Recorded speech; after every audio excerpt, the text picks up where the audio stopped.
Mbukelile like ihora lesibili esesilidika njengamanje. Lalela ke ngixoxele wembukeli mawukuthi ubungakezwa. Sikwi-app ke ebizwa ngokuthi i-SABC Plus. Lapho ke uyakwazi phela ukuthi usibuke noma ngabe ukuphi. Uyabona nje uma ngabe usukhathele ukushaya ihalavu lapha emncwabeni usunika abanye ukuthi nabo bagqibe. Wena nje mele eceleni uvele uvule i-SABC Plus uzosithola. Ngabe usemshadweni usabuza ukuthi hey bahlala kuphi abangakadli ibusibuka. Ingabe ngumkhongi uyalobola mabesawulanda nje umakoti ukuthi nizombona uvele ungene efonini ube usibuka noma ngabe useteksini usalinda ushintsho wakho we2 before wehla bukeli SABC Plus iyonke nje ke indawo makholi siyatholakala yonke indawo khafana uve nje sana useteksini uselalini usemcimbini qomba hayi manje lo mcimbi because ikona iminye imicimbi engekho mnandi uthi khawuthi ndithend yozibhaqa asikwazi kaloku ungabaxelela ababukeli bayifumane kanjani kungoku nje nami ndithe mandiqhale nansi sithi aba siku SABC Plus so ke mbukeli wami uba ngaba mhlambe ke ifoni ziyohlukana mas kukho Android kubekho iPhone uba ngaba mhlambe mbukeli une iPhone uyakwazi uyapha kwi-App Store uthi SABC Plus uba une Android I believe uyaya ku Google Play uthi SABC Plus naku yasibona phasi yadlala jonga saze aba nohlonze uyayiva so mbukeli nje njengokubona uzawubona kuno SABC 1 SABC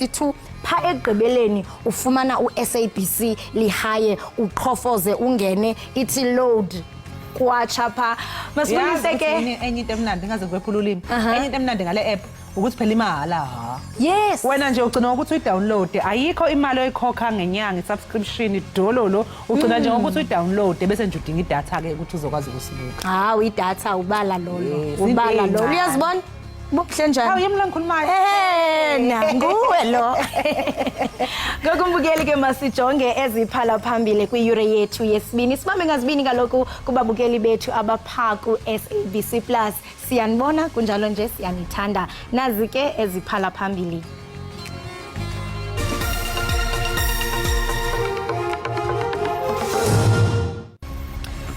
Umengameli Cyril Ramaphosa uzokwethula isikhungo esisobhekela imingcele eMusina eLimpopo namhlanje kuseni. Ukuphumelela kwamanqaku ebonus kumdlalo wabo wokugqibela wepool ngokuchasene ne-Uruguay ngolwesine kuyakuthumela iNew Zealand kwi-quarter finals yendebe yehlabathi yombhoxo ka-2023.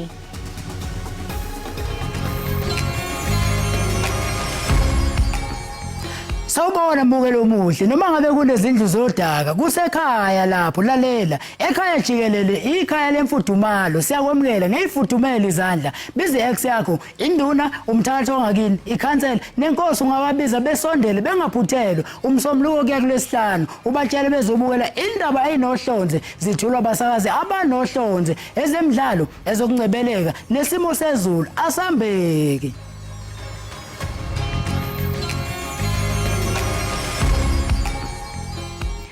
Umongameli uCyril Ramaphosa uza kuphehlelela ugunyaziso lolawulo lwemida eMusina eLimpopo namhlanje.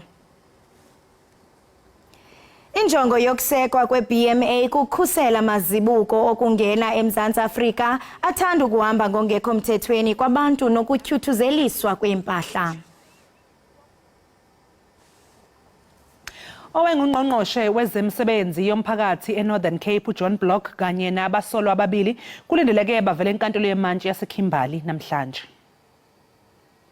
Laba bobathathu basolwa ngokuhlomula ngokungekho emthethweni ngethenda yegidi zamarandi yokwakhiwa kwesibhedlela sabagula ngengqondo eKhimbali ngo-2003 kanti ke njengamanje bangaphandle ngebhayili kusolwa ke ukuthi owengungqongqoshe wezemisebenzi yomphakathi uBlock ngaleso sikhathi kanye noweyinhloko yomnyango uPatience Mukhali banikeza iBabereki Consulting Engineers ithenda engaphezulu kwegidi engama50 zamarandi nakuba yayingazange ihlangabezane nezidingo.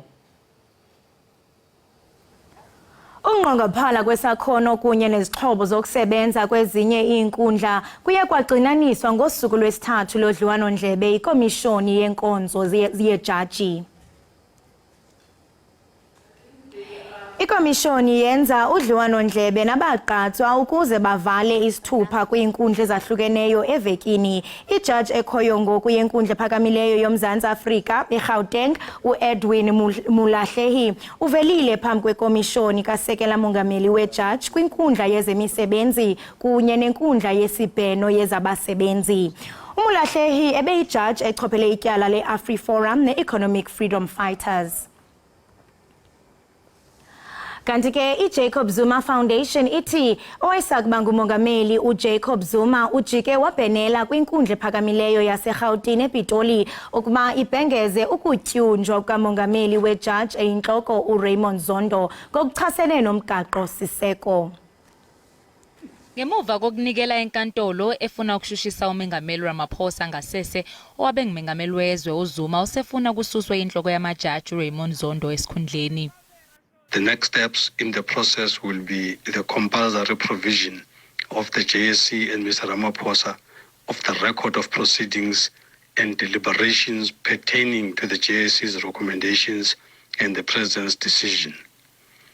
Mr. Ramaphosa will be called upon indeed to dispel the allegation or suspicion that Zondo was being unduly rewarded for absolving Ramaphosa for his role in the Busasa and CR17 scandals. uZuma ufuna izinkantolo zichithe isinqumo sokuqokwa kukaZondo. uZuma usegxekwe kaningi phambilini ngokusebenzisa izinkantolo ngendlela engafanele. Nokho umile umbuzo othi ngabe unephuzu yini odabeni likaZondo noma lesi sinyathelo sakhe siqhutshwa ezombusazwe. If there are certain things that appears not to have been done properly, the best thing to do is to rectify such and ensure that in the future due processes are followed so that there are no holes that one can be able to pick. Isinqumo senkantolo isona esizocacisa ngalolu daba. Bazosifaka sijule isandla ephaketheni abashayeli beyimoto njengoba umnyango wezamandla namagugambi wayo unyuse zombili inhlobo zopetroli kanye nodizili. Abathengi bathi ukwenyuka kwentengo yopetrol kubakhinyabezi kakhulu. Zombili inhlobo zopetrol zinyuke ngemali engaphezulu kwerandi litha. Udizili wona unyuke ngemali ecishe ibe amarandi amabili ilitha. Amakhaya asebenzisa uparafini nawo kuzozwela kuwo njengoba wona unyuke ngamarandi amabili namasenti amabili. Phela kudala sathi sifaka u350 igcwala imoto yabo. Hayi manje base kufaka u500. Yathi imali kanti basuyayifuna imali ngala yabo ukhala ukuthi installment sinyukile na Toyota. Kuyasikhinyabeza kakhulu ngoba mawunyuka upetrol nemali yokugibela iyenyuka emateksini sigcina sesikhokha imali enkulu emva kwalokho bese kuqhubeka kuze kugcine kunyuke nentengo yokudla futhi. It used to be full by 1,100 rand, but it went up to like more than that now, and I put 700 rand. I don't see any difference. It's just up to the half of the gauge, and I'm so frustrated. Namagaraji nawo ashayekile njengoba abashayeli sebethela upetrol omncane kunakuqala. Kuyasilimaza kakhulu thina ekudayiseni ngoba amalitha esiwadayisayo ayancipha mangabe kunyuka iprice kapetrol. So njengamanje ama customer ethu isikhathi esiningi upetrol awuthenga ngokwamarandi akawuthengi ngokwamalitha. So umuntu ofike izolo upetrol ungakanyuka wafike wathela ngo100 rand, inani lamalitha bekade lithola izolo nenani lamanilitha azolithola ngosuku lanamhlanje alisafani. Umnyango wezamandla namagugambi wayo uthi lokwenyuka kwentengo yopetrol kubangwa ukuvalwa kwamaziko akhiqiza uoyela eMelika. Umnyango wezokubusa ngokubambisana nezindaba zomdabu eGauteng umzikhumalo useyalelwe ukuba asebenzisane nomkhandlu dolobha waseTshwane odabeni lwezemali kulomkhandlu. Lokho kusho uPanyaza Lesufi njengosihlalo weANC esifundazweni eGauteng. uLesufi uthi isimo semali kulomkhandlu silokhu sifadala lenjalo selokhu ke iDemocratic Alliance yathatha intambo zokubusa. Unobhala we-ANC Gauteng uThembinkosi Ncinza utshele abezindaba ukuthi kunamazwe asebuse ngokubambisana iminyaka engaphezulu kwama50 kodwa athi namanje asaba nezinkinga. Uthi ukubusa ngokubambisana uma kungasebenzi kufanele kubhekwane nakho. We have noted what has been happening not only in Culinary but in one or two other municipalities. We'll engage and we'll continue to engage not only with EFF, with other coalition partners, because there are a number of coalition partners that are involved in this process. Anything that does not speak to our people and their services, we have a problem with. And that's why we went to this coalition, because we knew that the DA coalition was excluding our people. Usihlalo ANC eGauteng uPanyaza Lesufi uthi inkinga yamanzi iyo ekhathaza kakhulu kulesifundazwe. You're quite aware that in our province there's serious water shortages across our regions. We've met with the Minister of Water as the ANC and expressed our limitations and challenges about this matter. On the basis of that engagement, we are quite convinced now, and we've seen Rand Water has moved in with speed to fix the areas where there are challenges of water. Uthi ke lesifundazwe iso esikhahlanezwe kakhulu isifo sezinkukhu. We have been briefed by our agricultural department because Gauteng is hard hit, and that's the reason why you see even eggs trending. Our team is dealing with this matter, and we are hopeful that we will be in a position, obviously with the assistance of national government, will also be in a position to resolve this urgent matter so that we don't have challenges of chicken nor challenges of eggs. Kobe wathi ubugebengu nabo into ekhathazayo kakhulu kodwa bazama ngakuzonke izindlela kuba babhekane nabo. Limiselwe umvulo ityala lokubulawa kukaSenzo Meyiwa kwinkundla ephakamileyo ehlele ePitoli. Ijudge uRatha Mukhahleng ugqibe kwelokuba alirhoxise ityala ukuze anike amagqwetha abarhanelwa ithuba lokuba aqwalasele isifungo sengqina elilandelayo eliza kubizwa ngumbuso. U-Advocate Zandile Mshololo upheke uConstable Zungu ngembuzo mayelana nobufakazi bakhe obuthi wayenomsolwa ngosuku kwadutshulwa ngalo uSenzo Meyiwa. Lesihlabani sebhola sabulawa ngo-2014 eFosloras eGoli, kanti umsolwa wesihlanu samile kwelokuthi akakaza bese hostela laseFosloras ngalolu suku. The accused says that he never went to Busuthu hostel in Fosloras, as we have said. From around 5 when those pictures were taken, he moved to his place where he was staying in a flat in Johannesburg, CBD. There isn't anything that I can comment about because you are telling me. Umsholola kakwazanga ukuphothula ukupheka ngemibuzo ngoba ethi usafuna ukubukisisa imininingwane ekhombisa izikhathi nezindawo zezithombe ezatholakala kumakhala ekhukhwini womsolwa wesithathu. Ngenxa yalokho ufakazi omusha akabange salithola ithuba lokuqala ukwethula ubufakazi. Firstly, there's a witness that the state intended to call. He is here. It's Lieutenant Colonel Halls. He is going to testify about the downloads. He's a cell phone analyst. Was going to testify about the downloads of the cell phones that were confiscated from accused number 2 and 5. His report was only received on Friday, my lord, and the defense were given copies on Monday. Leli cala lizoqhubeka ngomsombuluko. Amaphoyisa esifundazweni KwaZulu-Natal asephume umkhankaso wokuthungatha ababandakanyeka esigamekweni sokudunwa kwemoto ethwala imali kwaMashu enyakatho yeTheku. Abasolwa ke mbukeli kuthiwa bakhale bemuka nesamba semali esingadalulwanga.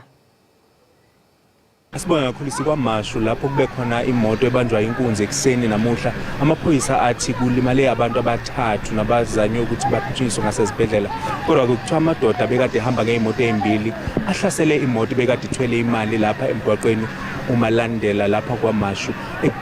Kuphoqeleke ukuthi umgwaqo uvalwe kusukela lapha ekhoneni lika Culinary drive ukuya khona estation sakwaMashu ngenxa yokuthi amaphoyisa abesezama ukuthi athole ukuthi kwenzakalani. Ngizozama ukuthi phume esithombeni ukuze sikwazi ukuthi simbonise imoto ebeyithwala imali ibanjwe inkunzi lapha kule ndawo nekuthiwa abantu babaleke nemali engakadalulwa ke ukuthi ingimalini kanti amaphoyisa esifundazweni saKwaZulu-Natal eseqale uphenyo lokuthi abheke ukuthi ke ngabe awubani laba benze lokhu noma ukuthi azama ukubheka ukuthi ke angakwazi ukuthi awathole lamadoda njengoba esitshena ukuthi asezithendeni zawo amadoda lawa antshontshe imali esukela namhlanje. Kanti sokhumbula ukuthi esigamekweni esifanayo izolo kwenzeke into efanayo lapha endaweni yasefulweni nakhona kubanjwe khona imoto yemali kodwa ke kwanakhona kwashona umuntu oyedwa kwathi omunye walimala waphuthunyiswa esibhedlela. Namanje amaphoyisa athi asanphinda futhi abheke ukuthi ngabe lo mkhuba ozama ukuthi uvele lapha esifundazweni saKwaZulu-Natal noma lapha eThekwini njengoba emahoreni angu-24 adlule kuvele ukuthi sekubanjwe imoto ezimbili zemali. Bathi lokho kuyakhathaza kakhulu esifundazweni nokuthi ke basezithendeni zalabo abenzi bobubi. Asibuyisele izintambo kwene studio. Mbukele okwamanje ke suke sithi nje ukuphosa amehlo ke sibheke sibone ukuthi ngabe kumi kanjani lapha ya kusimo sezulu. Mangabe ke sesibuye ekhefini emva kwesimo sezulu Makholi ngizokuthuza ubunezivakasho. Yo sesendisithandayo. Sesiza nalantu ingenayo. Sokutya. Yo uchendode nevumba selitsho mbukela ndazi noba mhlambe xa ubukele into uyakwazi uhogola uve ivumba kodwa nje ungasondela kwi-screen sakho uhogole ikhona into ekhalayo ikhona into evakalayo siphethe uchef ozosibonisa ngokutya kwakhe awukwazi uphosa mbukeli kuba siyazi into yobana bonke ababukeli bayalithanda ihlelo 15 ukutya ke oko. Yes kodwa kamanje ake sibheke isimo sezulu.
Enkosi ngokuhlala nathi nisasibukele kaloku apha kwinkqubo ndaba yenu eniyithanda kunene Ekhaya Jikelele siyafumaneka kaloku napha ku SABC Plus ndiyabona mbukeli into kubana iviews zinyukela ngasentla kanti ke xa sihlobela mgama mbukeli uMelusi ke ngumlawuli oyinhloko wezobugcisa kunye nohlakani kwi OFYT iagende ke yentengiso ezinze eKapa naseGauteng ukwabhale incwadi ezine phakathi kwazo ke incwadi esihloko sithi Gogo Magic and her Magic Food Truck. Kunye ke nencwadi zeGogo Magic ezinxamnye neGogo Magic Family Eatery. Indawo ke yokutyela yosapho lwaseAfrika eyasungulwa nguye uMelusi. Ulapha ke studio ukwabelana nathi ngerecipe zakhe kwaye ke ukhatshwe nguye uChef Kholiwe. Ndiphathe ndathi Kholosa. Masimbuli ligama lam kaloku ligama lam but imnandi into bana sibe namagama abufana kuba nalapha ekutyeni into ethi sizawuvana. Ewe njalo. Masinibulise sinamkele kwinkqubo yethu Ekhaya Jikelele. Sawubona sisikholosa sawubona. Yazi ndithe ndiva kuthiwa Gogo Magic. Already andiyazi bayintoni but I can affirm banithe xa ningena apha. Already Gogo Magic yabakhona sithe xa siseta apha wonke umuntu ufuna ubona ndathi ya nansi Gogo Magic. Ngokuba uyayazi ke wena wayisungula khawusibalisele ngayo le Gogo Magic. iGogo Magic i-restaurant la ukwazi khona ukuthola ukudla kwesintu kodwa ukwazi ukuletha umndeni ngoba esikhathini esiningi endaweni la uthola khona ukudla kwesintu akwazi nokuza nezingane zakho ngoba kunokuba amapati kuphuzwe kakhulu so sabona ukuthi no kunethuba lokuthi imindeni ikwazi ukwenjwa lokudla ekuthandayo endaweni ekwazi ukuthi ibe together ngaphandle kokuthi kudakwe kakhulu into enjalo. Ndiyayiqonda into yobana xa ungumsunguli ifana nomtya nethunga awukwazi ungabi naye uchef. Ndikhalela ukwazi into yobana i-collaboration between wena no-chef Kholiwe isekelwe entwenini kutheni nje ethe nca ehamba nawe nayo une-magic yakhe ayizayo. Hayi no hayi uyalishaya ibhodo. Kodwa sibuya kude mina no-chef njoba kade ushilo uma kusaqala lapho ukuthi ngisebenza ku-advertising sahlangana lapho naye mathi uzokutshela more about himself. Hayi sozivele khawusitshele more. So yeah, sahlangana ku-advertising sisasebancinci, you know, sizama uba si break into the creative space. Oh yeah. Ke mna ndiyathanda i-creativity. So ndaqala ke ndangena kunantsika into nantsika ze-furniture nento zokupheka. Ke ndajonga uba hayi man, le ndiyithanda kakhulu udlula yonke into. So as we progressed, mixa inantsika i-advertising nokutya kwezinye promotions abesizenza, but ke eventually passion took over. Sesilapha ke ngoku. And I mean, you spoke of creativity, and we are into yokubana xa upheka wena ufuna kube khona ucobo ukutya kwakho kuqaqambe kube nala that thing lesiyibonayo apho. Ungathi lonto uyenza njani as a chef? So into enzima phinde ibe lula uba you use what's familiar. Uyiphe i-twist yakho, uyiphe your own way by so ke thina into esifocus kuyo kokuba sithathe what you know, what you're familiar with, what you're comfortable with, and put it in a cuisine space, but also very accessible. Ibe accessible wazi uba nawe ungafika, yabo. Ingafani nokuba hayi nje into yasestratweni, because sometimes our food is dedicated to that space uba hayi ukutya kwethu is just into efumana estrateni, into efumana ichisanyama. Thina into esifuna sifuna ifamily ihlale ikwazi ukutya sitye sonke sihlangane nezinye families siyabona ubomi bemandi. Yes, and I mean usathetha ngokubana mhlambe because naye uye wathetha eqaleni wathi ukupheka nokutya it's not just basiyatya kuphela kodwa uhlanganiswa ifamilies, and enye yezinto enizingca ngayo ngeGogo Magic ukuba nijonga inkcubeko ezalapha eMzantsi Afrika ezihlukileyo. Singatsho into yokubana we have a rich diversity of African heritage apha eMzantsi Afrika. Ngoko ke nibani nicaphula nisithi and ukuthetha ngosapho ungathi wena mhlawumbe xa uthi uyajonga ekhuleni kwakho, what are your fondest memories oqonda hayi man xa ndibuyele emva nazi ndizithi caphu apha ekitchen? Uyazi mina ngakhula vele ngingane ithandela ukudla nesisu siyasho.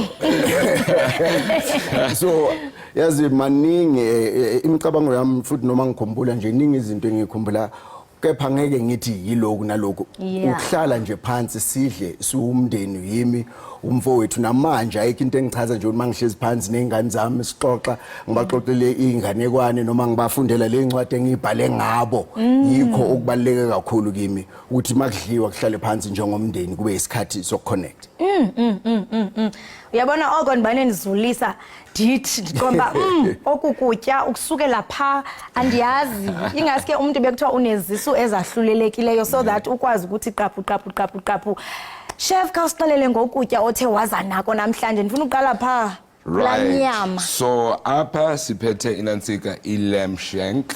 Yabona it's very nice. Iphekwe for about 3 hours. Yaphinde yabekwa kuwine, yabekwa emanzini, ngabekwa i-carrots nantontoni ndathi kungqoshwe. Because isixhosanyana apha, yabo. Hayi la plate ibhalele kumkahle ithi kholosa.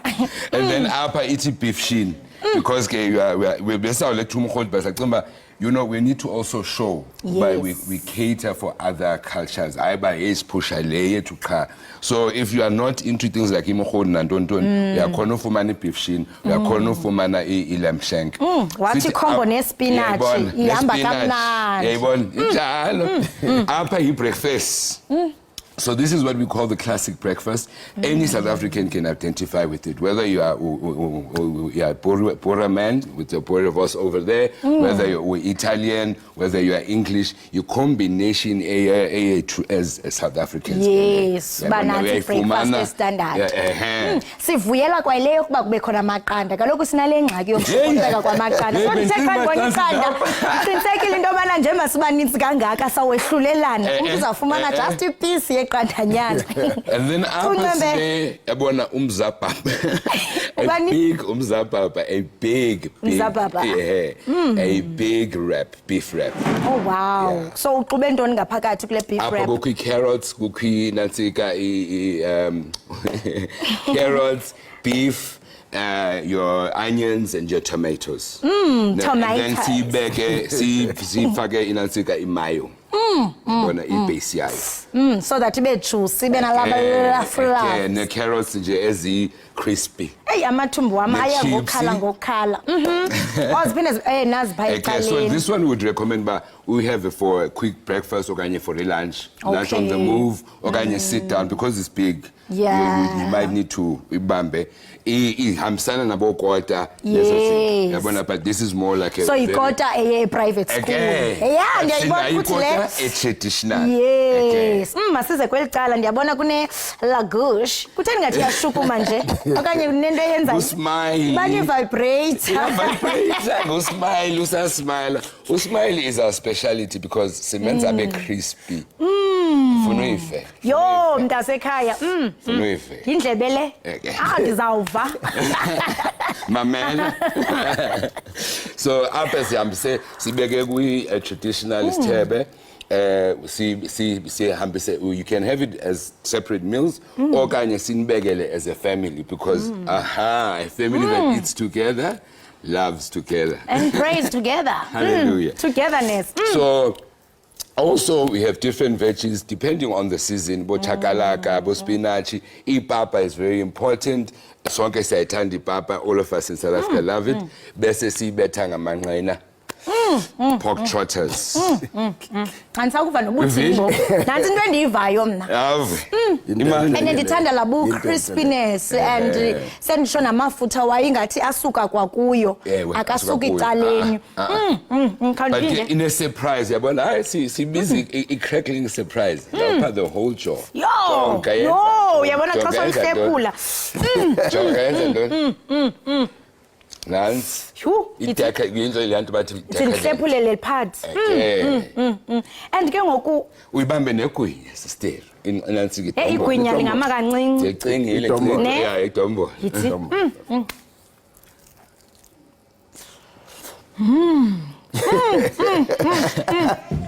Ay. Kuyakahambela. So abantu ke umona olapha ezindlebeni zami ukuthi mandivale. Abantu xa befuna le restaurant bayifumana phi? Yes, sise FOAs. Siphakathi kwe boutique hotel ebizwa iMontella View boutique hotel. So i restaurant yethu ihotela futhi so uyakwazi nokuthi ulale khona mawufuna futhi kukhona nespa for osisi no mama mawufuna ukuthi nje bakumasaje ngiyacela. So umndeni wonke uyakwazi nje ukuthi uze for impela sonto for umndeni wakho nihlale khona la. So it's a full experience. Yebo siswa. No, definitely mina ke angeke niphosise nyani ndizawuza mna. I'll make a date nani ngiyeza. Please. Oh ndizoza. Siyabulela kakhulu ngokuba nisindwendwele nisiphathele ukutya. Yo kumnandi babukeli. Yo yabona iGogo Magic FOAs. Masidibane noma singenza idate nje mhlawumbe sibe sonke ababukeli beEkhaya Jikelele singumbane sibe phayana kwaye mhlu umsebenzi wenu ingakumbi niqaqambisa inkcubeko yethu through food, sharing memories. Wow, kuhle kakhulu. Siyabulela bethu. Yabona ngeke ngingabuleli ngoku kuba sendithe nokutya. Siyabulelela. Culture because food is also culture transmitted. Yes, preserving culture. Nditshilo nathi uqaqambisa inkcubeko. Qha nditsho ngesixhosa. Ngivile. Siyabulela kakhulu ngokuba nisindwendwele. Phinde nibuye noma ningabane nibuya uyabo. Qho ngama Thursdays. Nathi asimahindi. Right imbukeli weEkhaya Jikelele kusekhaya nyani apha indlela kumnandi ngayo ndichulumancile emoyeni nasenyameni nasesiswini mbukeli nisazoqhubeka ke ndizithi pha kulagusho besithatha naye kaloku uMelusi naye uChef Kholiwe besixelela ngomsebenzi omhlaba wenzayo pha eGogo Magic ngenene yiGogo Magic diva apha ngaphakathi kwam khumbula mbukeli into ukubana ndibane ndikhomba ngesonka ungasifumana pha ku-SABC Plus uqiniseke mbukeli into ukubana uthe ngqo ezanqakumba zamehlo masithi qhwi evenkileni thina ke sizawutya asazi wena mbukeli.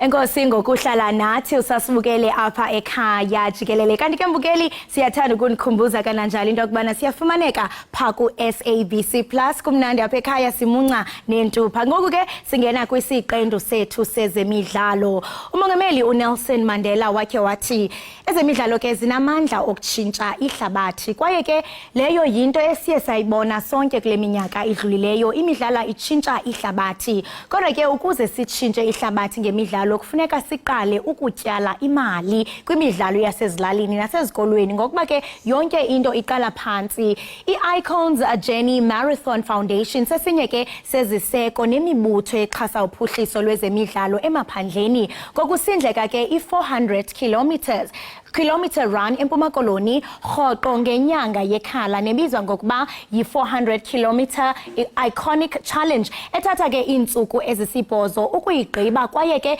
inqumla indlela eyabhengezwa yi-National Heritage Council njenge-Eastern Cape Resistance kunye ne-Liberation Heritage Route.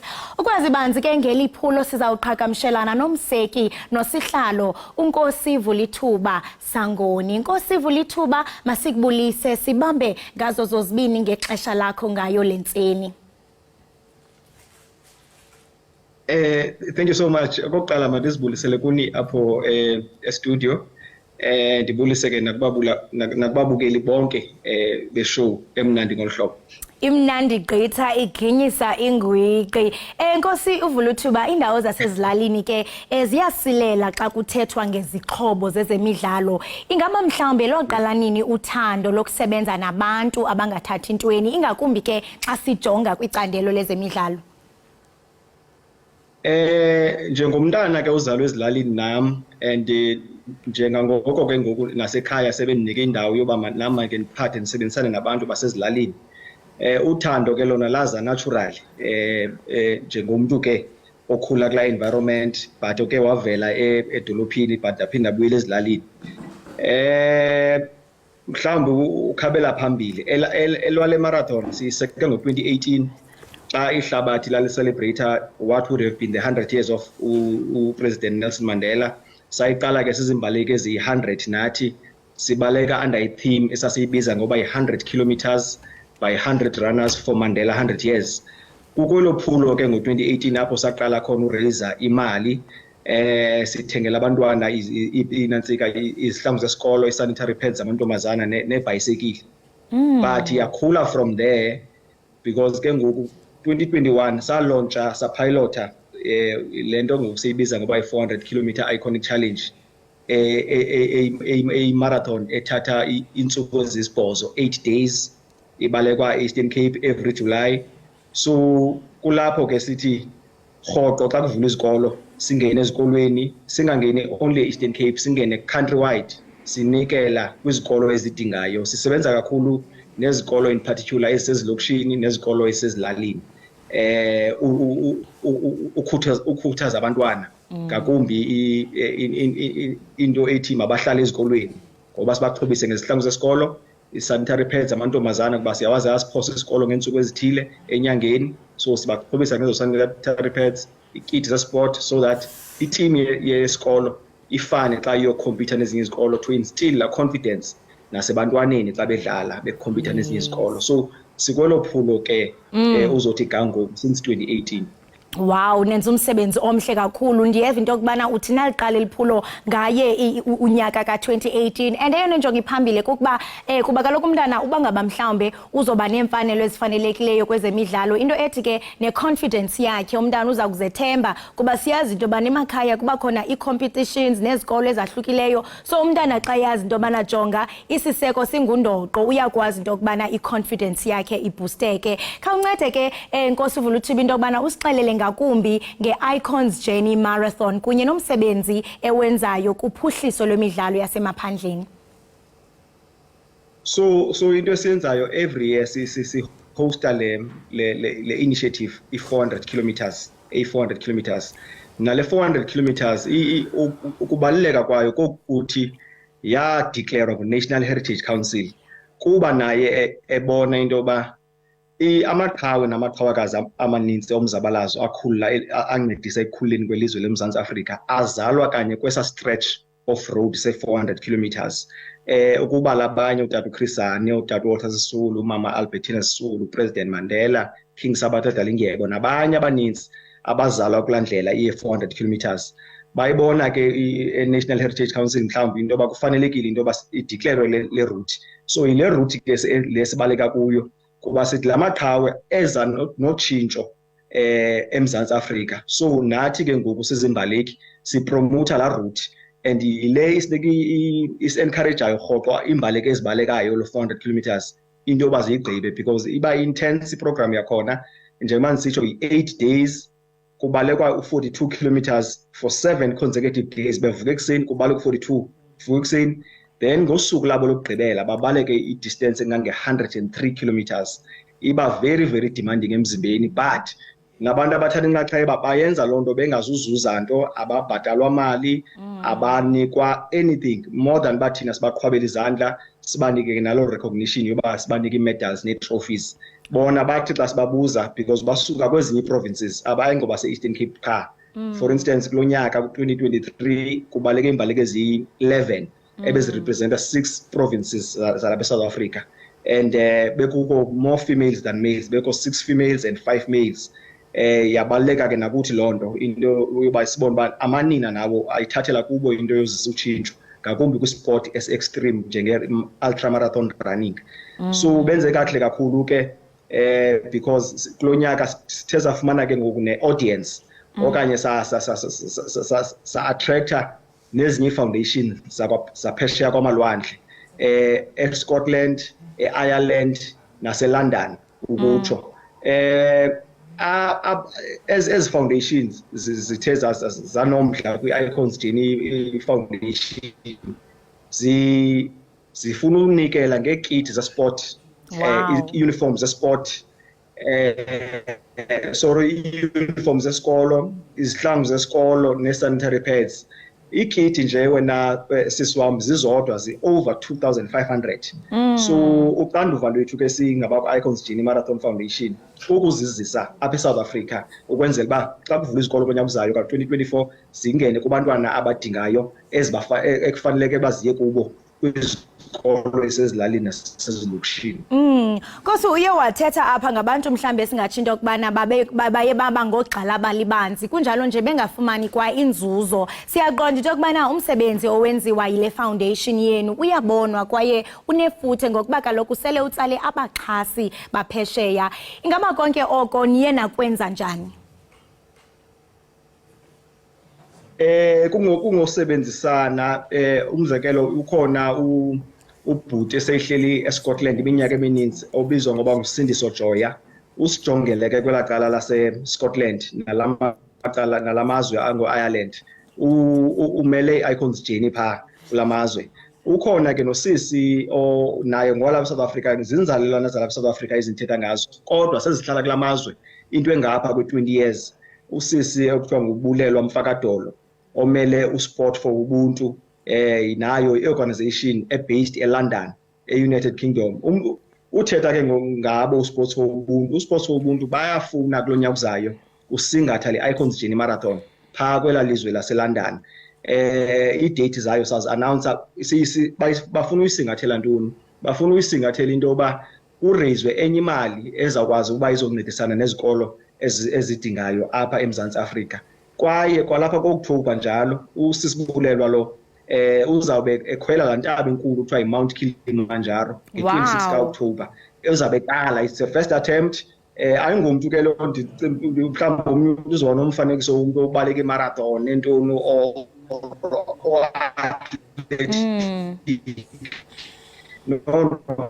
ngumuntu is an average late is marathon but uthi ufuna nje raise awareness ngabantwana basezikolweni zaseMzantsi Afrika kwilizwe azalwa kulo into yoba once a raise funds zizawuza ke ku-Icons Journey Marathon u-Icons Journey Marathon Foundation athenge ke ezo nto zizawube zidingwa ngabantwana kulo nyaka uzayo so ijourney yakhe iqala nge-26 kaOctober naye izamthatha 8 days ukhwela iMount Kilimanjaro so simnqwenelela kongokuhle kwelo lizwe hayi simnqwenelelo kuhle nyani so kukwanjalo ke apho sithe safumana khona i-audience phesheya kusebenzisana nezo foundation zabantu balapha eSouth Africa nabo basivulela ingcango kulamazwe ukwenzela basimameleke nakwezinye ebezingenosazi ukuba besingenabo osindiso Joya nobulelwa Mfakadoro. I-foundations ehlabathi ke ezivela ko-Scotland napha ko-Ireland ziye zathembisa ngeekiti ezininzi zemidlalo eziyakunceda kuphuhliso lwezikolo ezisemaphandleni. Mhle kakhulu elombono kanye elophulo. Ungathi mhlawumbe kumaxani ndawoni kwinkqubo yokuthunyelwa kwazo. Kwaye siyathanda into yokubana uye ukrobise ababukeli bethu ngemicelimngeni le foundation ejongene nayo nekunzima mhlawumbe ungatsho into yokubana kunzima ukuyifezekisa kuba njengokuba ubalisa nge-success story siyaqonda into yokubana ayonto mhlambe eyenzeka overnight ayondlwane yanetha.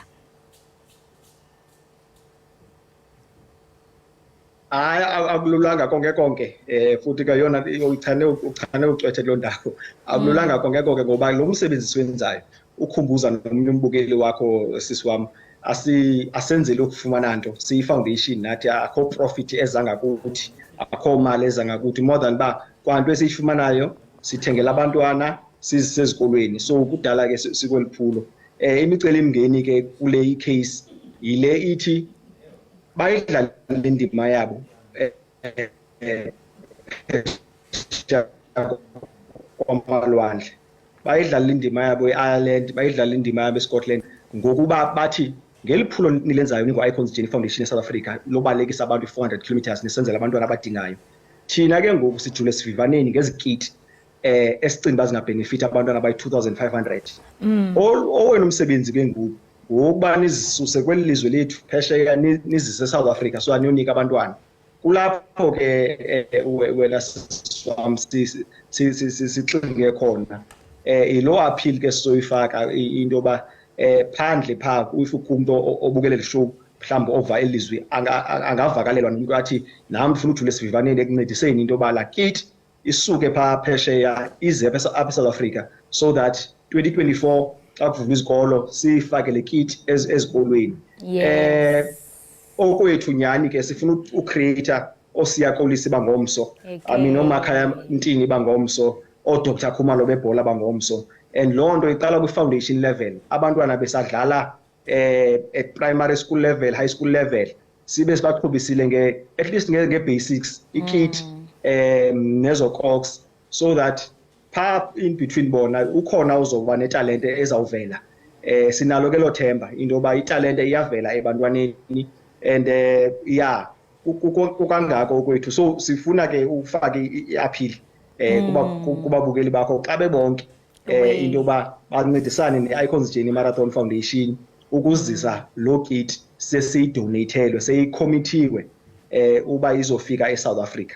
Wow, masibambe ngazo zozibini kwaye ndiyayithanda nalento ichaphazela into yokubana nizama into yokubana nivelise niphuhlise osiyakolisi bangomso kuba naye kaloku usuka apha eBhayi ezwide so ke umntwana xa ibona into yobana ibo lo mntu ofezekise amaphupha wakhe kweli nqwanqwa eliphezulu usuka apha into ethi nam ndingakwazi ukuphumelela. Masibambe ngazibini kwaye ke sinqwenelela okuhle ngomsebenzi wenu sithi malivume icamagu kube mhlophe. Enkosi kakhulu. Tamaku enkosi ngeopportunity enkosi kakhulu. Khosi right mbukeli we-Ekhaya Jikelele lo ke besithetha naye ibingunkosi Vulithuba Sangoni omele nothethelela uphuhliso lwemidlalo ezilalini. Masisiqhwike evenkileni kusekuninzi esiniphathele kona khumbula sizayishumela oku into yokubana SABC Plus siphakathi inside si within sijongeni si Ekhaya Jikelele qhwe evenkileni siyabuya emva kwalentengiso.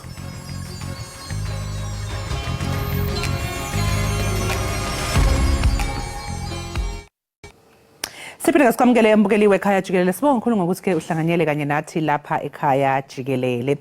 Ikhona ukuzibuya emculweni ngealbum entsha esihloko sithi Inani azibula ngayo ngo2018 eyaphumelela kakhulu eyabeke isihloko sithi Iyana. Uyikhona ke ungumculi owazalelwa ukhulela eMonti lapha ya eEastern Cape kanti ke uphinde ayiqambeleke nezingoma. Useke wasebenza ngokubambisana ke namaciko okhona kuwo ubethusile Mcinga kanti ke ingoma abayishabo babili ethi Thula ungakhali iyaba nesasasa kakhulu. Namhlanje ke mbukeli unathi lapha ekhaya Jikelele kanti ke sobe ke sesixoxisana naye. Sawona ikhona kanjani sisi? Mola sisi ndiyaphila Enkosi sana. Enkosi. Alozovela TV. Kumele uthi. So ngaphambi kokuthi siqale sikhulume ngomculo wakho mhlawumbe uqala usichazele ukuthi ubani nje uyikhona. Okay, okokuqala ndizalelwe eNgqeleni kulapha ikhaya lami likhona ndihlala eMonti. I'm an artist, I'm a singer-songwriter, a performer and a recording artist. Yeah. Manje ngike ngezwe kuthiwa wake wafunda lapha wafundela journalism. Oh.